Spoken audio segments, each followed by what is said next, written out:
राधा कृष्ण चरण कमलेभ्यो नमः। श्री नंद नंदन महाभानु बाबा कुरुक्षेत्र यात्रा से लौटे। महाभानु बाबा कहते हैं कि संपूर्ण खग्रास सूर्य ग्रहण हो रहा था। सुना है कि ऐसा सूर्य ग्रहण प्रायः कालपांत में होने वाली प्रलय के समय पड़ा करता है। ज्योतिर्विद कहते हैं कि यह महाविनाश का सूचक है।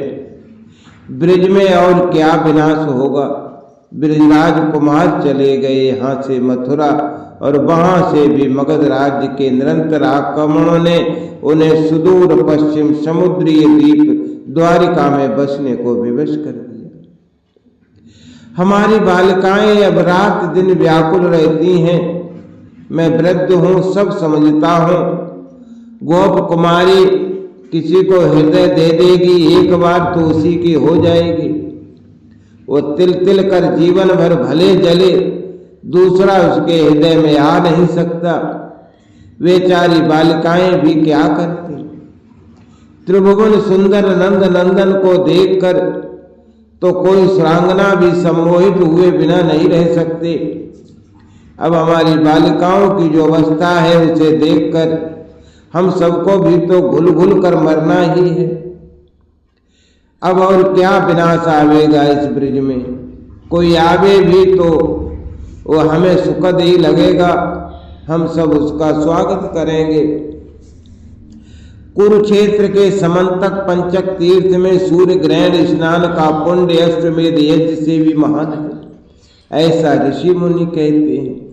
शास्त्र और वेदज्ञ ब्राह्मण जो कहते हैं सर्वथा सत्य है। कोई भी श्रद्धालु सज्जन उसमें संदेह कर नहीं सकता। लेकिन अब हम गोप पुण्य का करेंगे भी क्या। हमारे कुछ पुण्य शेष भी हों तो वे सब द्वारिका में विराजमान उस मयूर मुकुटी को मिल जाए। वो सुखी रहे, संतुष्ट रहे, स्वस्थ रहे। हम तो उसके वियोग की जिस ज्वाला में जल रहे हैं, किसी नरक की अग्नि इतनी दाख नहीं हो सकती। अब कोई पुण्य हमारा क्या भला कर पावेगा। इतना बड़ा ग्रहण, देश भर के सभी भागों से सब समर्थ स्त्री पुरुष वहां पहुंचेंगे। द्वारिका के लोग ना आवे, ये कैसे हो सकता है। जरासंध जैसे दुधर्ष को जिन्होंने 17 बार पराजित किया, उनको कुरुक्षेत्र आने में कोई कठिनाई कैसे हो सकती है। हमारे राम श्याम वहां आवेंगे। मेरा हृदय आरंभ से कहता था कि वे अवश्य आवेंगे। मैंने अपने वृषभानु भाई से कहा कि हम सब भी चलें, लेकिन मेरे भाई बहुत दीर्घदर्शी है। वे बचपन से ही अत्यंत बुद्धिमान है। उन्होंने कहा भैया मैं जा नहीं सकता और मेरे जाने से ब्रजेश्वरी नंद गृहिणी को बहुत संकोच होगा। उस पुत्र वियुक्ता दुखिया को पुत्र के मुख से देखने का सुयोग मिलेगा। इस समय नंद राय को उसे लेकर अवश्य जाना चाहिए और ब्रिजराज के चले जाने पर संपूर्ण ब्रिज की सुरक्षा, गोधन की संभाल करने वाला भी तो कोई यहाँ चाहिए। अब इस ऐश्वर्य को हम क्या करें। मैंने भाई से झल्ला कर कहा ये सब जिसका है वह हमारे ही भरोसे तो द्वारिका में निश्चिंत बैठा है। वृषभानु भाई ने कहा उसके धन गोधन के हम यहाँ रक्षक हैं। उसके अनकहे अविचल विश्वास को भंग कैसे किया जा सकता है। ये यहीं का है, यहाँ आए बिना रह नहीं सकता। ऐसा विश्वास न होता तो क्या वृषभानु अब तक जीवित रहता। हमारी भोली बालिकाओं के भाग्य में उसके मुख की एक झलक पाने का अवसर आया था, वो भी गया। मैं मस्तक पर हाथ पटक कर रो पड़ा। भाई का विरोध भी किया जा सकता है, ये बात मन में कभी आवे तो उससे पहले मैं मर जाना स्वीकार कर लूंगा। बालिकाएं सब जाएंगी, भाई ने स्थिर कंठ से कहा। ये सब नंद राय के साथ जाएंगे। अब भी तो वे अधिकांश नंद भवन में ही तो रहती हैं। हम सब नहीं जाएंगे तो वे अधिक निसंकोच रहेंगे। भगवती पूर्णमासी जा ही रही हैं। नंद रानी का इन सब पर अपार वात्सल्य है ही, इनके साथ इन्हें कोई असुविधा नहीं हो सकती। मैं समझ गया कि भाई ने नंद राय के सब पहले से ही निश्चित कर दिया। मुझे साग्रह कहा उन्होंने कि यदि मैं जाना चाहूं तो पत्नी के साथ यात्रा कर सकता हूं, किंतु भाई से पृथक तो मुझे वैकुंठ भी नहीं जाना। नंद नंदन के श्रीमुख को देखने की लालसा क्या इनके मन में कम होगी मुझसे? लेकिन जिस कर्तव्य के लिए यहाँ रहते हैं यह मेरा कर्तव्य पहले। मैंने स्पष्ट कह दिया कि मैं इनके साथ ही रहूंगा। संपूर्ण ब्रज के गोधन को संभालना भी तो है। अब नंद राय क्या पावस से प्रथम आने वाले। नंद राय चले गए। नंद ब्रज के प्राय सभी गए ग्रहण स्नान करने। हमारे बालक गए, बालिकाएं भी गईं। लगा कि ब्रज सोना हो गया।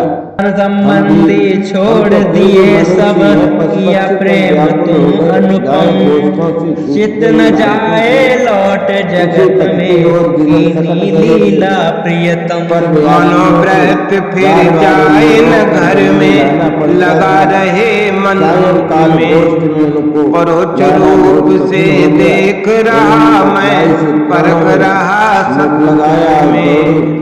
सदा सर्वदा करूं प्रेम नित, निज भक्तन रखवारी। रक्षा है तुम्हारी जो, बाढ़ लगाता क्यारी। कभी अन्यथा मत लेना कुछ, तुम सब मुझको प्यारे। मैं हूँ प्यारा तुम सबको, दोष न देखो सहचारे। प्यारी मम ब्रज गोपी तुम, त्याग तुम्हारा बढ़कर। घर गृहस्थी का लेह छोड़ तुम, पा गई आत्म प्रियवर। योगी यदि न तोड़ सके जो, बंधन तुमने तोड़े। मिलन तुम्हारा मुझसे देखो, संयोग तुमसे जोड़े। तो मिलन प्रेम नातन की है जड़ता।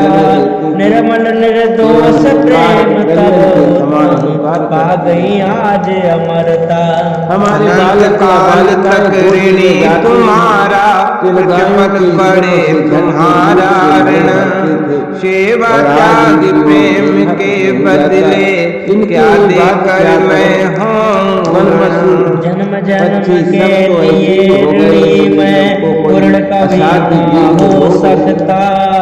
सौम्य स्वभाव प्रेम तब मुझसे, पूर्ण भाव भर सकता। वालों के अनंत काल तक प्रेम दीवानी तेरी। आत्म सम मम तुम सब गोपी, मैं तेरा तुम मेरे। छोड़े हैं कोई प्रेम गगन प्रगटे शशि, कृष्ण चंद्र भगवान। प्रेम तत्व नवनीत हित, पयोधि महान। इनको सेवकों कृष्ण गोपी खंबादिका, हम पूर्ण होती आज। विजय सखा चित संपदा, दोस्तों की संभाल करनी है, प्रभु के काज बन जाना है। जय राधा जय राधा राधा, जय राधा जय श्री राधा। जय कृष्णा जय कृष्णा कृष्णा, जय कृष्णा जय श्री कृष्णा।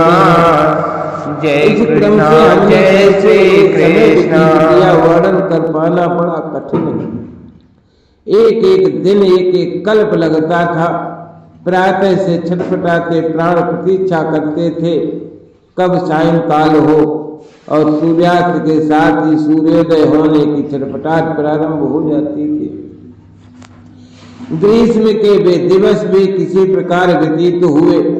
अचानक नंद राय के महावृषभ धर्म ने हुंकार की और दौड़ पड़ा।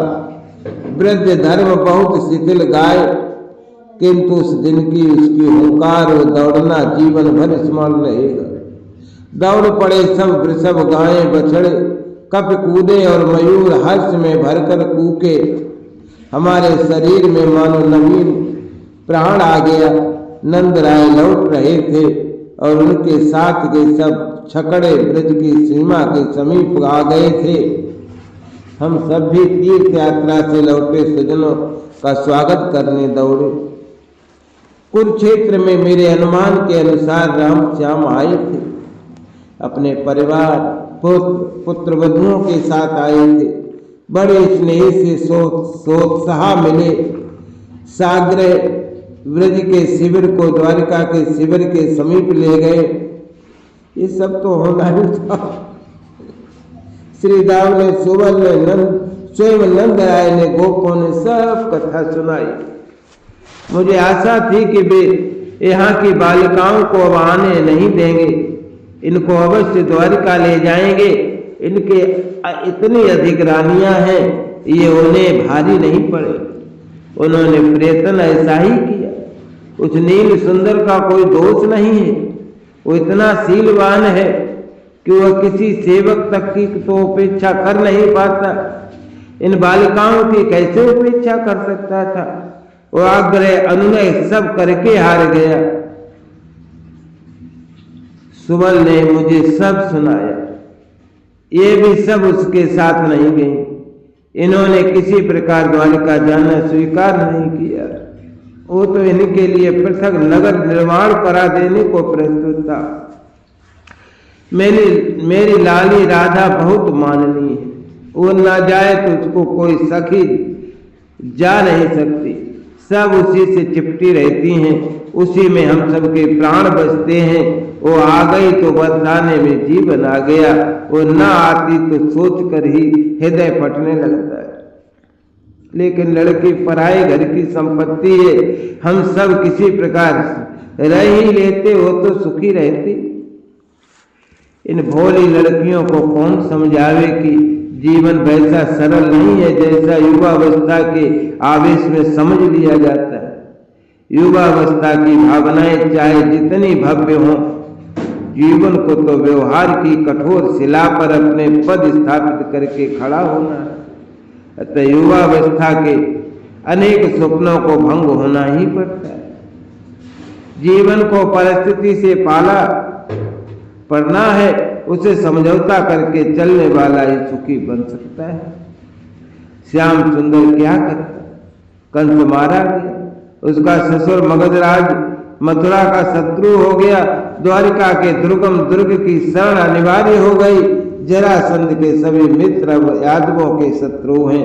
अपने संबंधी सहायक बढ़ाने के लिए, राज्य के रक्षक के लिए अनेक विवाह करने ही पड़ते हैं। कृष्णचंद्र की व्यवस्था उनकी बुद्धिमत्ता है, इसकी प्रशंसा करनी पड़ेगी। वे इन राज सुकुमारियों को जब द्वारिका ले जा रहे थे, पृथक नगर बनवाने को उद्यत थे, विवाह करने सम्मुख महिषी घोषित करने को उद्यत थे, तो इन्हें चले जाना था। नंद राय इनको कुछ कह नहीं सकते थे और इन सब की तो बुद्धि भी बच्चियों की ही है। सुबल कहता है कि बहन को नगर के राज सदन की परतंत्रता पीड़ादायनी लगती है। वन के कुंजों की क्रीड़ा में भूल ही नहीं पाती। उनके साथ बनमाली को वृंदावन में रहना चाहिए। इस हटकी भी कोई सीमा है।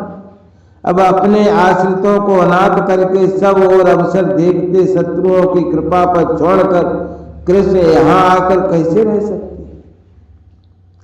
लाली राधा तो पगली है, सदा से भोली है, अपनों से दूर रहने की भावना से डरती है। अब ये सब दुखी रहेंगे, उन्मादनी बनी रहेंगी और इनका दुख हमें जीवन भर व्याकुल रखेगा। यही हमारी नीयत है। जय राधा जय राधा राधा, जय राधा जय श्री राधा, जय कृष्णा